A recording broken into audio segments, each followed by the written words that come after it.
Shalom teman-teman, kembali lagi dengan kami Youth GKI Pro Dadi.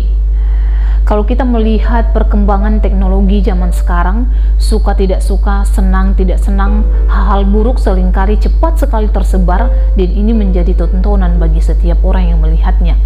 Namun sebagai anak-anak Tuhan, pastinya kita mampu memfilter mana hal-hal yang baik, mana hal-hal yang buruk, yang tidak menyenangkan di hadapan Tuhan. Tapi tidak dapat dipungkiri bahwa banyak sekali godaan-godaan yang mungkin membuat kita jauh dari Tuhan atau membuat kita jatuh di dalam dosa. Lalu bagaimana kita menghadapi keadaan yang seperti ini? Kita belajar daripada salah satu tokoh Alkitab, yaitu Yusuf. Ketika dia berada di Mesir, dia menjadi seorang budak dan dia diberikan kepercayaan oleh tuannya. Dan bukan hanya hal itu, Tuhan begitu menyertai dia dan Tuhan memberkati atau Tuhan membuat segala yang ia kerjakan berhasil. Lalu suatu waktu dia menghadapi godaan daripada istri tuannya. Istri tuannya ini meminta dia untuk melakukan hal-hal yang tidak menyenangkan di hadapan Tuhan. Apa yang menjadi respon daripada Yusuf?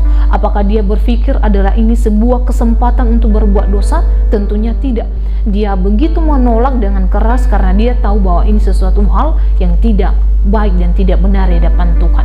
Kenapa dia menolak? Satu, karena dia begitu menjaga kepercayaan yang diberikan tuannya atas dirinya. Dia tidak mau mengkhianati tuannya.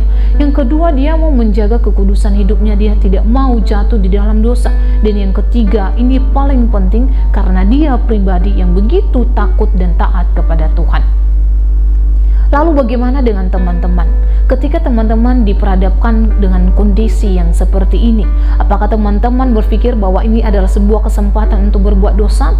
Atau mungkin teman-teman pernah mengalami godaan mungkin tidak sama dengan yang dialami oleh Yusuf. Mungkin godaan tentang masalah kenikmatan duniawi, masalah pergaulan, masalah merokok, dan lain sebagainya.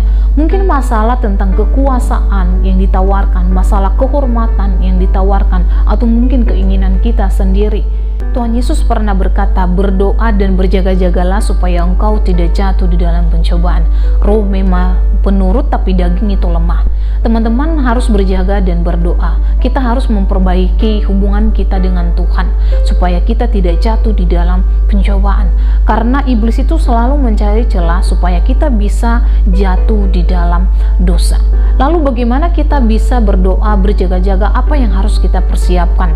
Yaitu kita harus memiliki perlengkapan senjata Allah, yaitu kebenaran firman Tuhan. Kalau hati kita, pikiran kita dipenuhi dengan kebenaran firman Tuhan, maka yang kita pikirkan adalah perkara-perkara yang di atas. Tetapi kalau hati kita, pikiran kita tidak dipenuhi dengan kebenaran firman Tuhan, maka yang kita pikirkan adalah perkara-perkara duniawi. Teman-teman jangan berpikir bahwa ketika kita dekat dengan Tuhan, maka godaan itu tidak kita hadapi lagi. Justru ketika kita dekat dengan Tuhan, maka godaan itu begitu kuat datang untuk menyerang kita. Kalau kita tidak punya kekuatan untuk melawannya, maka kita pasti akan dengan mudah untuk jatuh dengan godaan yang ada. Biarlah renungan pada hari ini boleh memberkati teman-teman. Shalom, God bless you.